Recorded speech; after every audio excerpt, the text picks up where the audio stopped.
Well, you did ask Keith, so That was we had to my clarify. first thought. I was Had to like, are we trying to get it in that cup? We also all gasped at the same time. Yeah. When we realized what was going on. I mean, it's not a whole lot different than an airplane in a way. There's some Right, it's the suction same going on kinda- there and all that, but they just make it look like more like a normal toilet because Because for in us. space. For us, I yeah. think I'd like to stick to Earth. Yeah, I'm Yeah. okay with it. I'm Yeah. good.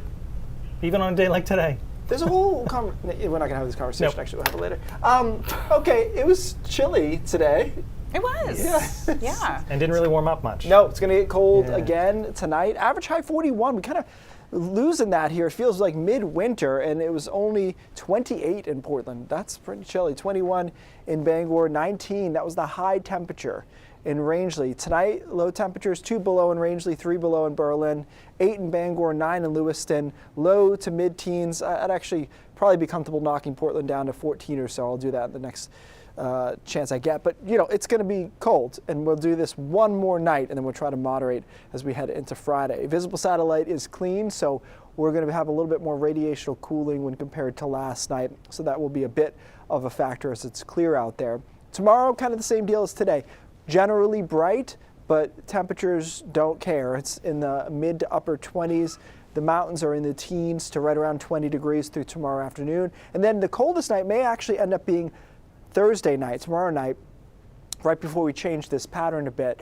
Temperatures below zero into the mountains, teens along the coastline here, and we may get to 10 or 11 right to the immediate coast by Friday morning. Friday, though, does recover back into the mid and in some cases upper 30s, and that's the beginning of us getting out of this really cold pattern in time for the weekend. So high pressure's in place. That's kept us dry, but it's also given us a pretty strong north flow, north wind, and that's where we've been getting these cold temperatures from. The warm front will come through overnight on Friday. You probably won't even notice it. A few clouds, that's about it, but we get into some milder air on Saturday. This is all relative, of course, right? So mild air on Saturday is probably 40 to 45 in most spots, and then we wait for this front to arrive on Sunday, and as we do, we really start pumping the warmer air in, upper 40s, low 50s. Cloudy on Sunday, but it does look like the rain for most of us holds off until Sunday night. So we get the weekend in dry. Temperature trend, you can see it going up here through Sunday, and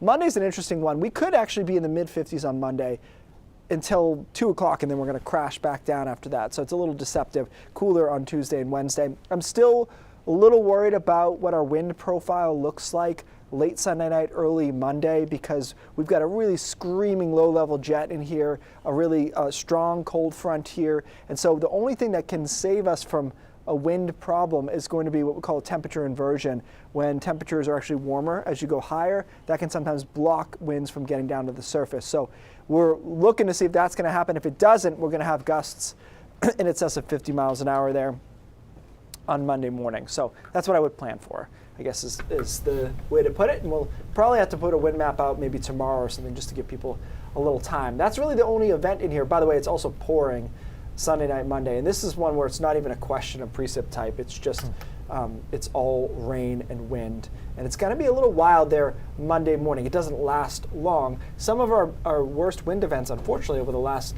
10 years have been just an hour of strong wind gusts, and then we're picking up from that for days. So I'm not ready to raise that alarm yet, but it has that similar look to it. That potential. Okay. Keith, thank you.